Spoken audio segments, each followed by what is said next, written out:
Brilliance Audio presents the unabridged recording of The Benefactor by Erin Fry, performed by Nick Podehl.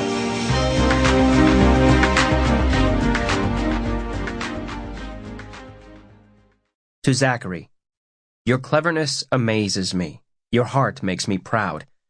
You made writing a book in 2 months not only possible, but fun.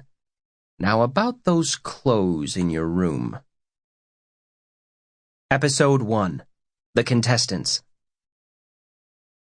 Nothing should be left undone to afford all ranks of people the means of obtaining a proper degree of it at a cheap and easy rate.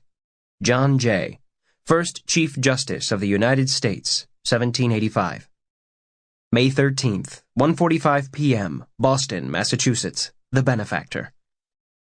He nearly collided with a tiny, bleary-eyed Asian girl whose earbuds were mostly hidden by the bright yellow beanie she'd pulled low on her head.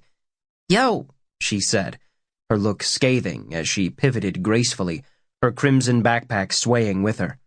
He watched as she continued down the wide, high-arched hall outside the Chancellor's office, not so much because he was distracted by her tight jeans and slouching walk, but more because he was still numb from the shock of what had just happened. He'd done it. He'd gotten them all. Every last one of them. No one thought he could. They'd said these fine institutions couldn't be bought, weren't to be compromised. Their standards were too high.